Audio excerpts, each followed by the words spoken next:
Chapter 21. Sphere, Archery and Ganesha.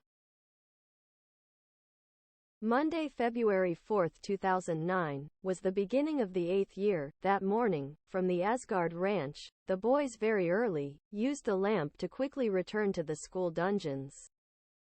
Upon arriving at the place, Emily found a wool sweater, with black and white horizontal stripes. Looking at it carefully, she looked in the arm area. It had bloodstains. "Hey, check this out. Do you know if it belongs to anyone?" asked Emily. "No, I have no idea," said Samantha. "Mine, it's not," said Paula. When that, Nick Jorgensen, a tall, bald, light-skinned, bearded boy walked among the students in the classroom dungeon and approached Emily. "That belongs to Joss," said Nick. "Really?" asked Leanne. "Yes. She was wearing it this morning leaving the ranch. She was one of the first to use the lamp this morning," said Nick. "And what happened to him?"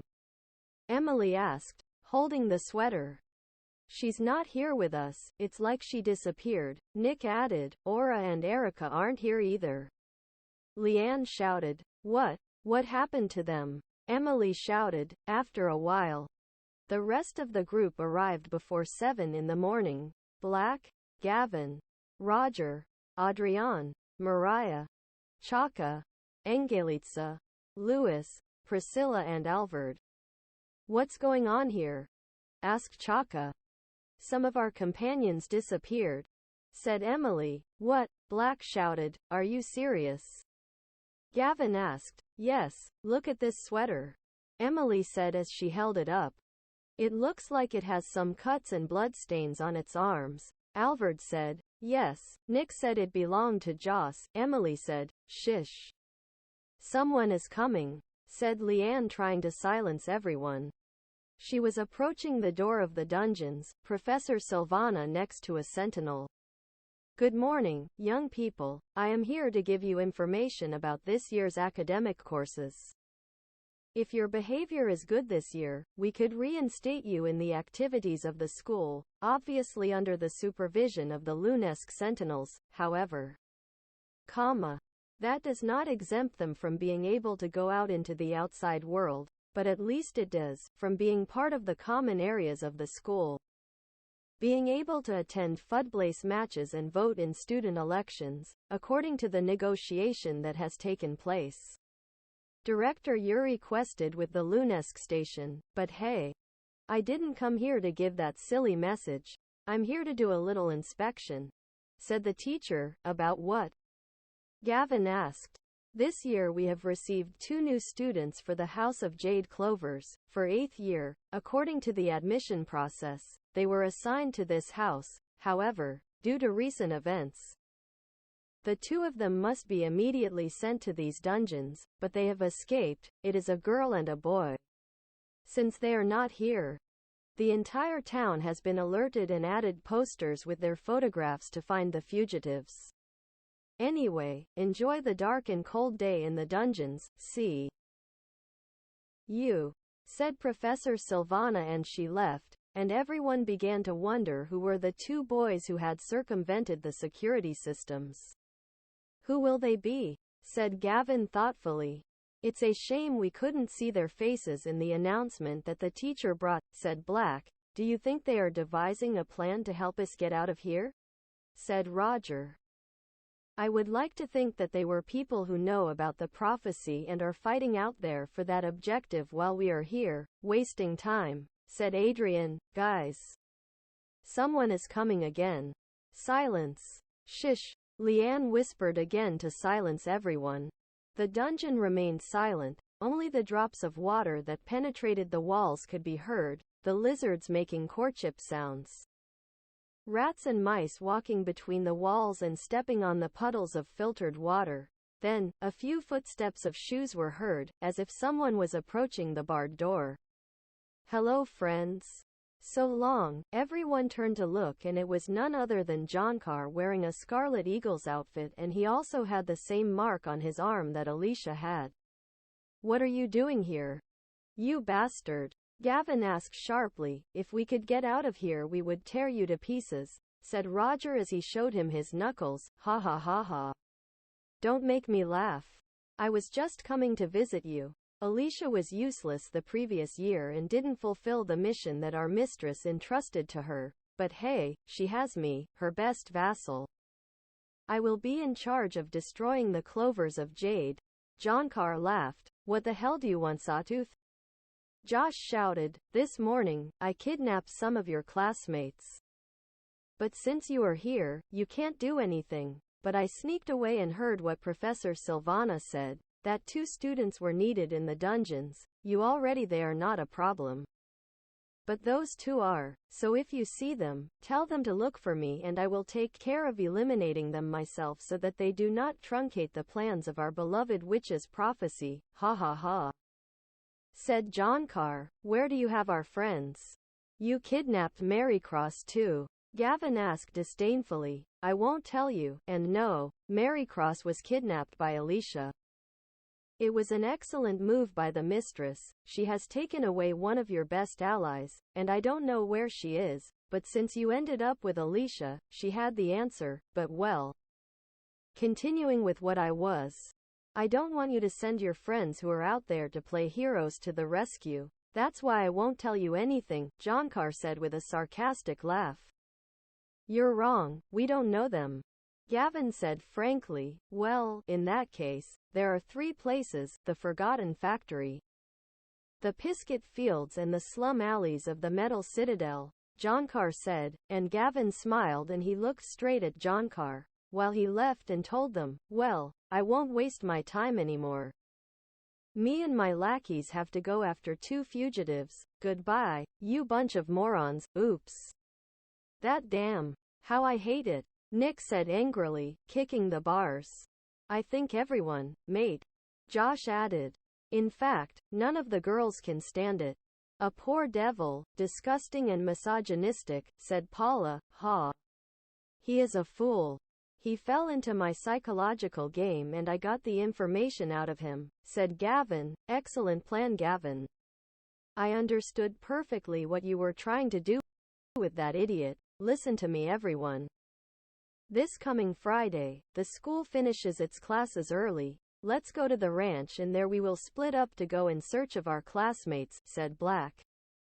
What, are there any of the boys from our house who are fugitives? Won't we look for them? Asked Roger. For now, let's rescue our friends, otherwise, possibly at some point we will meet them, said Chaka.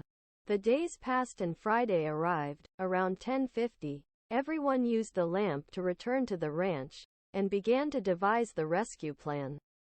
Look, this is the plan. We have 3 places, the Forgotten Factory, the slums and the fields. We will split up, said Black. Won't you think about, send the entire house room on this mission, or yes? Asked Lewis. Of course not. Only the members who have weapons and know how to fight in duels should take it, said Adrian. Okay, Black, announce the groups. Or the teams, said Roger. The first group will go to the Forgotten Factory. Me, Emily, Mariah and Adrian will go there. The second group will go to the Prairies Grasslands. It will be Gavin, Roger, Albert and Chaka, and the third group will go to the alleys with Lewis, Priscilla and Angelica, Black said, and everyone agreed. Then he added, and I want you to remember 2 very important things. The first is that, remember that Marycross is also part of the search, so she could be with our friends. Gavin interrupted, right.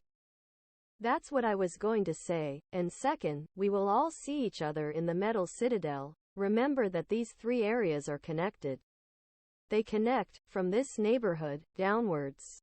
You will reach the entrances to the alleys. Be very careful, it is a dangerous neighborhood. There is a lot of crime, drugs, street fights, thieves, and so on. There will be no Lunesque sentinels there. Even so, be careful.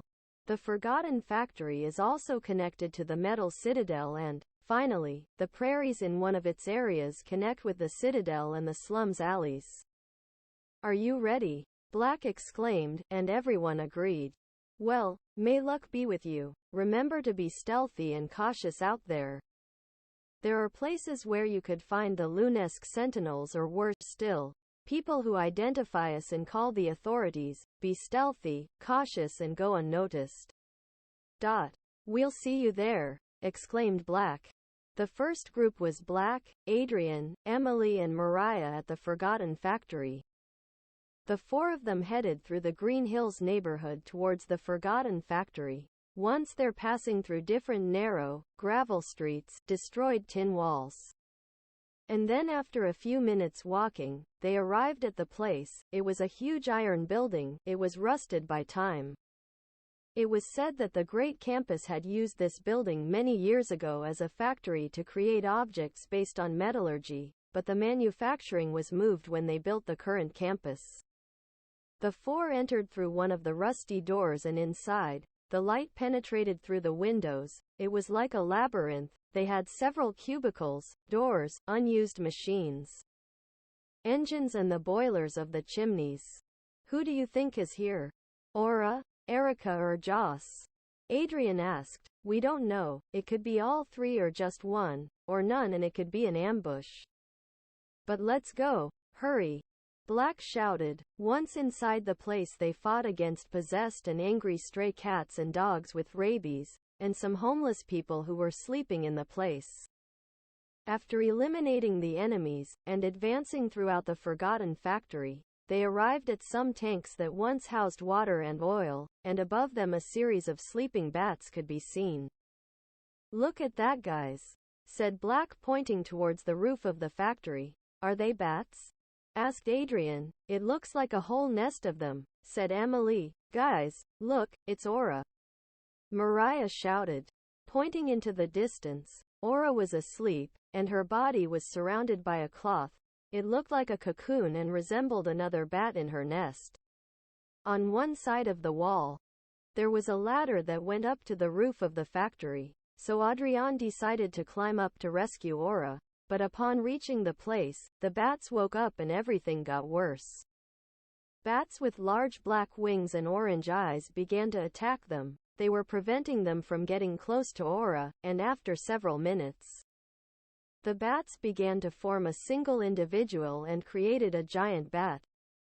The duel of the four against the giant bat began. It was the same as the little ones, only its eyes turned red and yellow.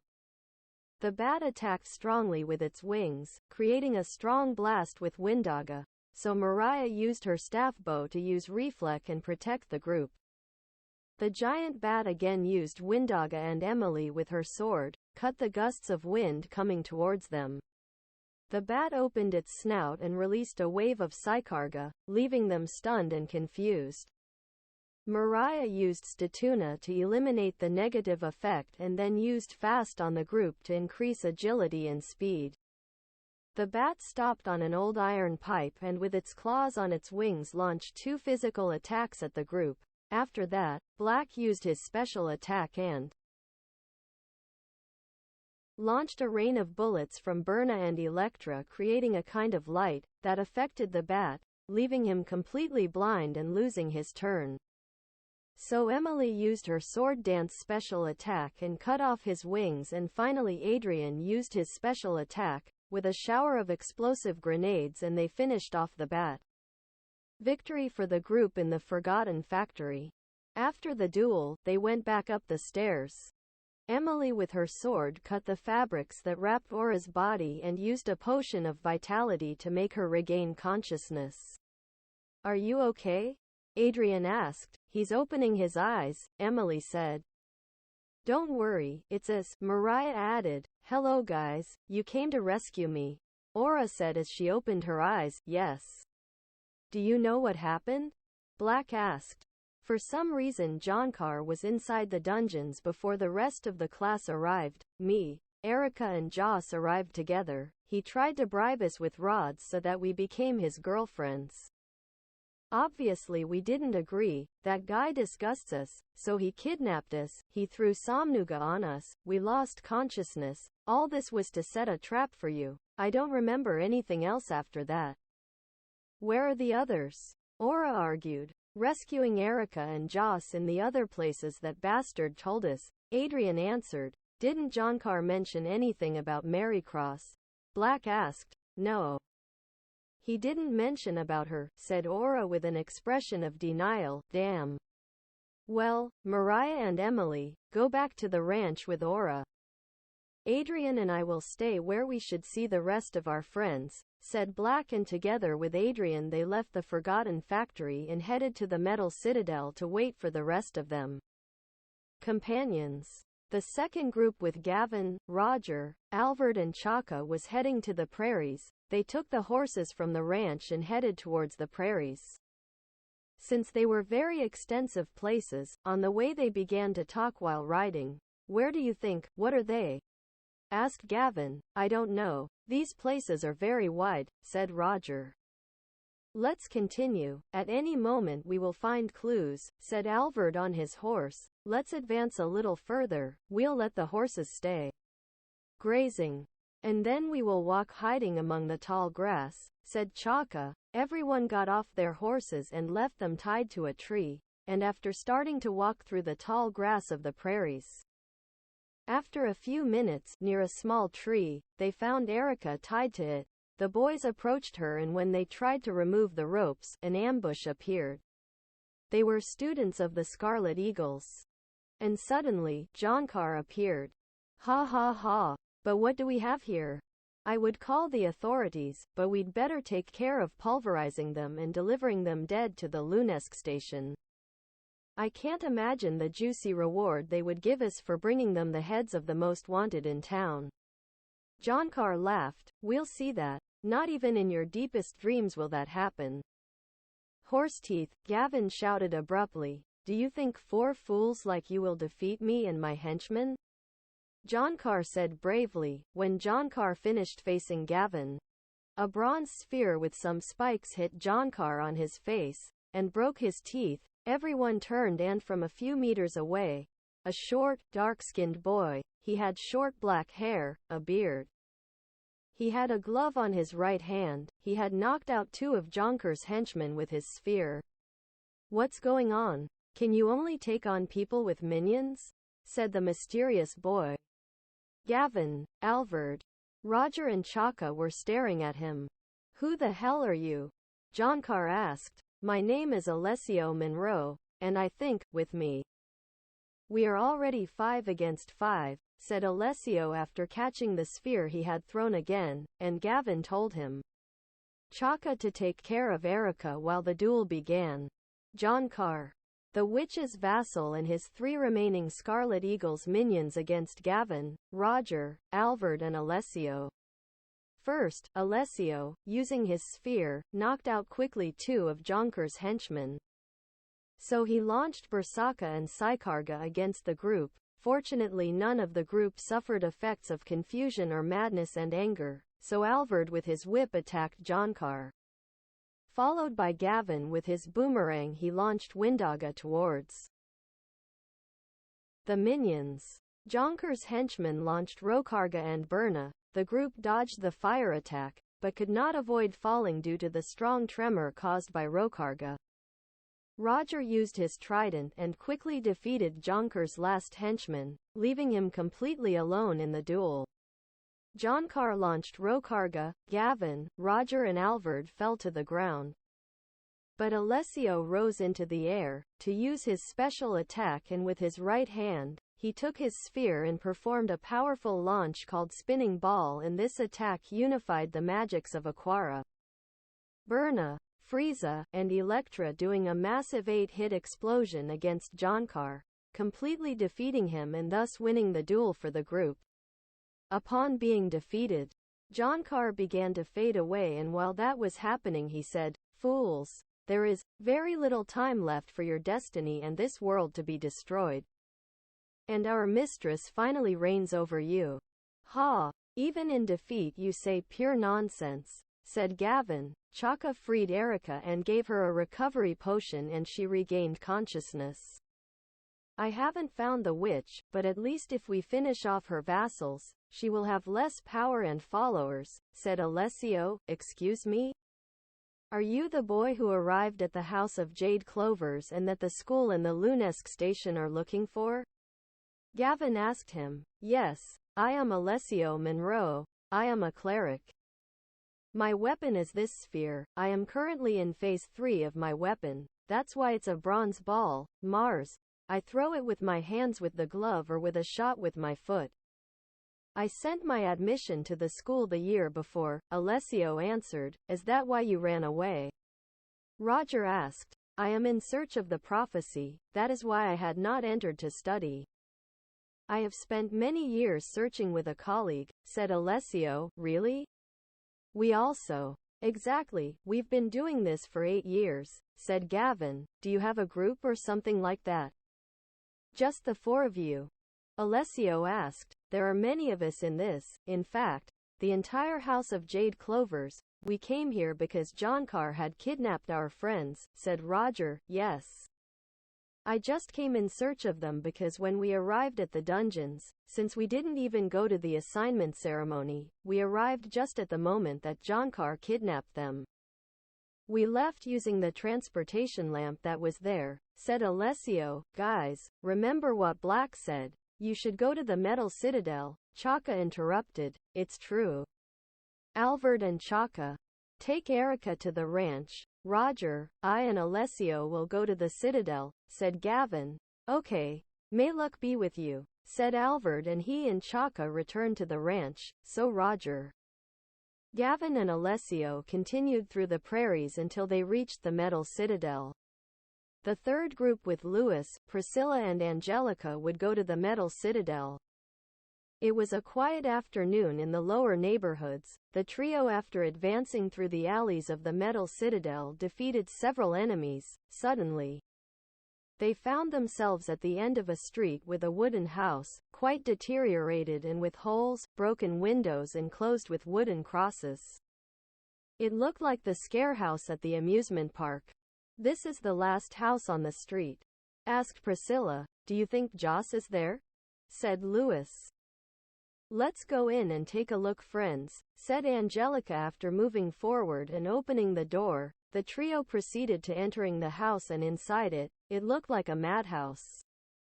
There were broken mirrors, headless dolls tied to the wooden walls, and some glass containers with liquids and herbs inside, acting like a ritual or curse. What kind of curses are they doing here? Priscilla asked, alarmed. Let's see what's behind these doors, said Angelica, and she broke down the door with her katana. After breaking down a door, Joss was found, unconscious, locked in a ring of dolls and glass containers like those found in the other room. When Louis approached Joss, they noticed she had cuts on her arms, to which they concluded that Joss had been used to hex the person who kidnapped her, based on the clue that she was in her coat. Louis approached her to pick her up, and a very hoarse and feminine voice was heard from the other room. Who has come to my lair? The boys turned around and saw a lady, short, thin, with wrinkled skin and face, bare breasts, bat wings on her back, short black hair, black petticoat and purple blouse, with an umbrella in her hands. And this, he told them, get out of my lair, brats, I will not allow you to take my prisoner. Who are you? Louis asked.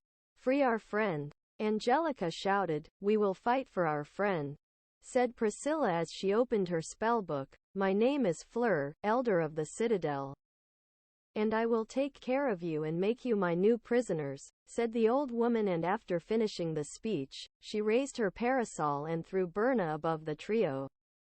The flame of fire was coming straight at the boys when suddenly an arrow of blue ice deflected the flame of fire. What happened? Fleur asked in surprise. What was that? Louis asked in surprise. It's an arrow. It stopped the lunatic's attack. It came from the window, said Angelica as she turned around and pointed towards the window. Everyone turned towards the window and looked at a girl, with light skin, long curly black hair, wearing a dark green dress, with a bow and arrows, bronze row, in her hands, pointing towards Fleur. Who are you? Another girl who wants to become a prisoner of my home? Fleur asked, scared. Your worst nightmare, Fleur, the girl answered. Ha. 4 against 1. This will be a piece of cake, Fleur added. The curly-haired girl entered through the window and joined the trio for the duel against Elder Fleur. The duel began. Fleur raised her parasol and used Windaga, creating a strong breeze in front of the group, so Angelica made a cut to the strong breeze with her katana. The curly-haired girl shot an arrow with Vaboga. The purple date pricked the old woman in the arm, causing Fleur to be poisoned. The old lunatic began to lose vitality from the poison, but she still had the strength to continue attacking. So she raised her umbrella again and launched fire with Berna. Louis cast a mimicry magic. It was a special ability of his and Priscilla, and deflected Fleur's attack towards her, causing her quite a bit of damage. Once again annoyed, Fleur launched Psykarga and Bersaka with her parasol towards the group, creating negative status effects of berserk, confusion, and paralysis on those in the group. The curly-haired girl, who evaded the attack, took out an antidote from her pocket and cured the negative statuses of the rest of the group. After recovering, Priscilla cast Aquara, and it was a direct hit from a wave of water towards Fleur, who was still suffering damage from the poisoning caused by the archer girl. Fleur again raised her parasol and used her special attack, a combination of Windaga with Electraga, causing damage to Angelica. The curly-haired girl again used a recovery potion on Angelica and cut Fleur's parasol in two with her sharp katana, leaving her completely unarmed. Louis cast Berna, and the curly-haired girl used her special attack and created a rain of ice arrows using Frieza with the sharp darts, which turned into a rain of glass, and this ended with Fleur defeating her completely. As Fleur fell to the ground, her red eyes turned white and she said, "Your time of freedom from her will be over very soon." "Ha! We've been in a dungeon for months," Louis responded sarcastically, and finally Fleur's body vanished. The duel ended. Victory for the group of boys. After the duel they took the opportunity to free Joss, and the curly-haired girl gave him a potion. Joss regained consciousness. "Are you okay?" said the archer girl. Yes, I am. Thank you for rescuing me." "Who are you?" asked Joss. "My name is Angie Ann." "I'm glad you're okay," answered the archer girl with curly hair. "Nice to meet you, Angie," said Priscilla. "Thank you for your help," said Angelica smiling. "That arrow saved our lives," said Louis. "I am an archer. Since I was a child, this discipline was instilled in me.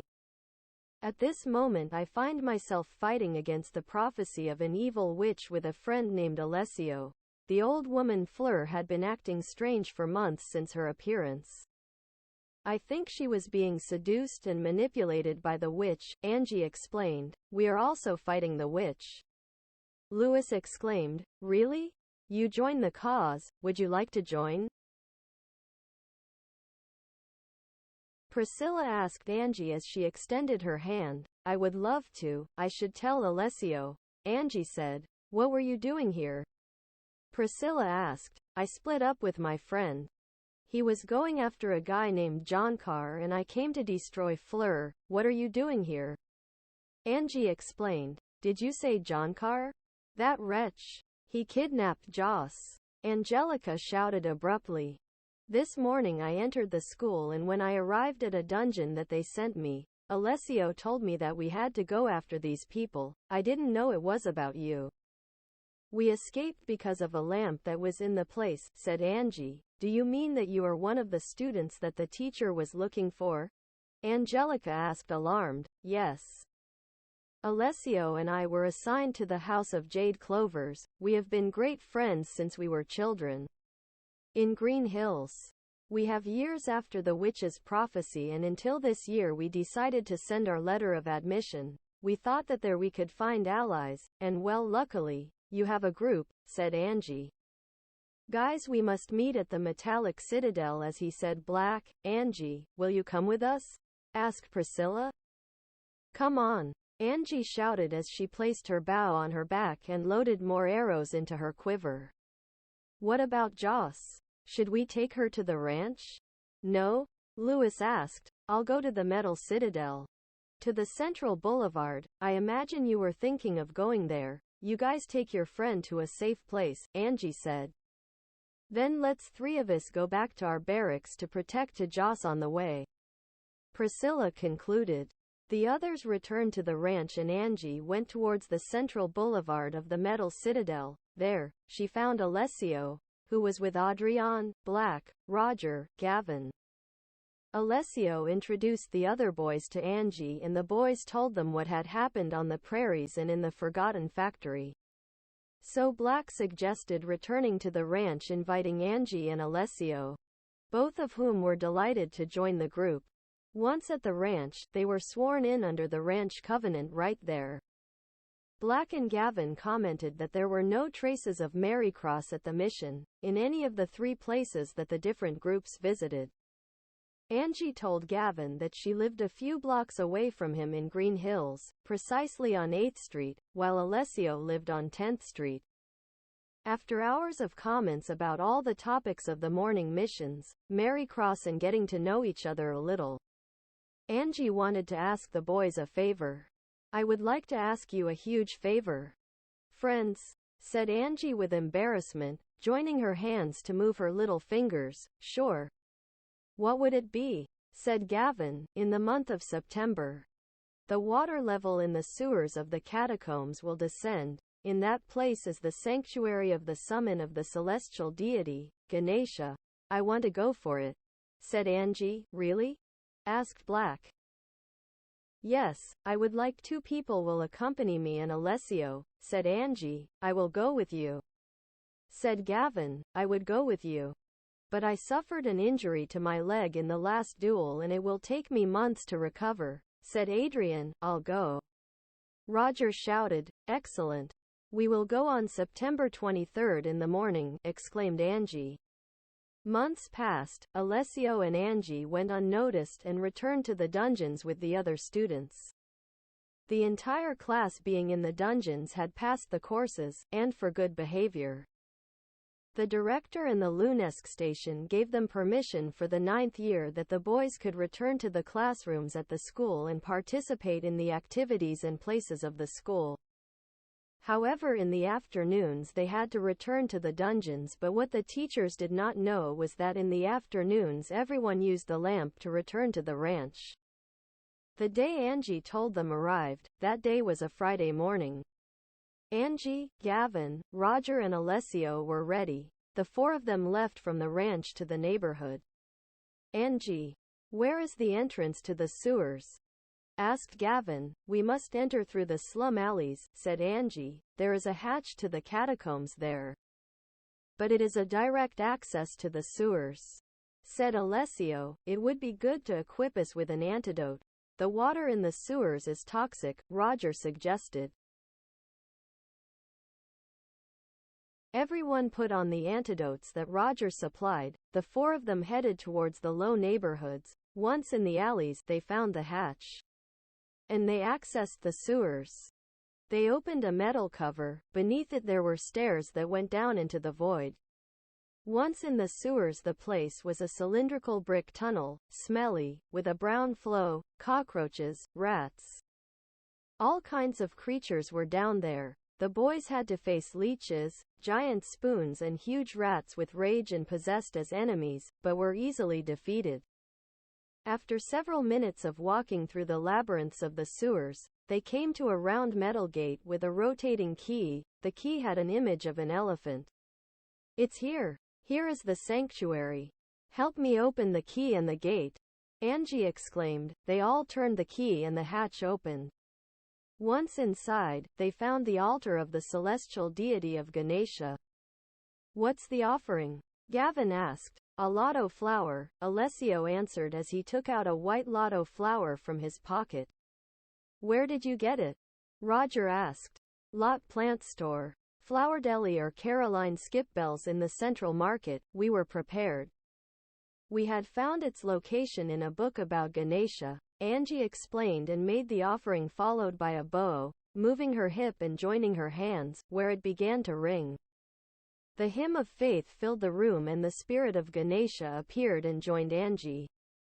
They had obtained the summon of Ganesha, deity of water. Excellent. Let's go back to the ranch, Angie shouted, and when they left the sanctuary, the boys began to hear a series of crying and moaning voices. The sewers became darker and colder. They continued walking, and when they reached a place with no exit, they observed a series of colored flames. White and white candles with some faces and features inside were the ones that made those sounds. Damn, it just can't be. We're in trouble, Angie said. What is that? Moaning and moaning as if something hurts them, Gavin said. It's the Soul Clan, Angie said. What is it, or who are they? Roger asked. It's an urban legend. It's said that on certain streets in the early morning hours, you can hear people walking and praying out loud. These prayers represent pain, crying, complaints. They are mourning people, with candles and small crosses in their hands. Legend says that if you witness the passing of the clan of the souls, one of them visits you, gives you a candle. If you accept it, they will continue visiting you. On the fourth day they visit you, you begin to lose vitality, you get sick, you are dying. The only thing left is to call a priest to remove the curse, or give you a last goodbye. When the priest visits you, he notices that the candles are made of human bones, and that is why you are cursed, but that does not mean that the priest's exorcism will save you. To break the curse, you must return the candles, bones, to a graveyard. Only then will the Prox clan forgive you. Being an urban legend, the witch has brought them into this world as part of her army. It is a powerful enemy. If we want to get out of here, we must fight and eliminate them. Only then will they rest in peace. It is the same case of Fleur's lunatic that we faced months ago. She was an urban legend and returned to this world, he explained. Angie, what is the story of Fleur? Asked Gavin. The legend of Fleur. She was an old lunatic who lived in a rather damaged house near a stream in the Metal Citadel. She used to cover herself from the sun with her parasol, an umbrella made of a leaf from a not very well-known plant. The plant is called tuile. It is a plant native to rivers and swamps. It is a thin and light leaf. Older people scared away misbehaved children by telling them, if you misbehave, Fleur will eat you. This is how they kept away the children who were playing nearby of the rivers with dangerous flows. And thus the legend grew. Fleur was an old woman with her large parasol, bare breasts, bat wings, wrinkled face, short hair. With her raised wings she returned and fell on people. With her strong umbrella as a weapon, she tears apart her enemies when they commit a mortal sin. Fortunately, she was defeated and sent back to the dimension to which she belongs. Angie argued again. You could say that Fleur returned to this time as it happened. A few years ago we faced the Cry Maiden. She was also a legend that a vicar in an orphanage told us, Gavin said. I think I read about that story a few years ago in an old newspaper. And I bet you yes, both returned to these times and dimension through the witch, Angie concluded, and the duel began. The Soul Clan attacked with Berna, Frieza, Sykarga and Bersaka. Angie suggested to the group that they focus on each of the heads of the souls, only then they would eliminate them one by one. So Angie launched her arrows with Frieza and eliminated the first soul. Gavin threw his boomerang with Windaga and took out two. Roger was ready to use potions on his friends. Since physical blows had no effect against the Wraith, Alessio launched the sphere from him with Aquara and eliminated another. The Soul Clan attacked again with Electra, Aquara, Frieza and Floriga. The boys repeated their strategies and eliminated four. There would only be two souls left. Angie decided to invoke Ganesha. The water level began to rise. A giant lotto flower appeared, and an orange female elephant appeared, with her 4 arms. Ganesha attacked with Aquarga. The souls used Electra, but Ganesha was immune, and she used Aquarga and defeated the souls, giving the boys the victory. Once they defeated the Soul Clan, a lamp appeared and through it, they quickly left the sewers towards the outside world. The 4 boys returned to the ranch. Thus they ended the 8th year. At the ranch they quietly spent the summer until returning to classes again the next year to continue the search for their friend Marycross in the fight against the prophecy. Now with 2 new allies like Angie and Alessio, and a new summon of course, some members at the ranch had calculated that the 12 years of the prophecy were very close to being completed. They were wondering what awaited them next year. There was little time left for the witch to complete her power and appear before them of flesh and blood.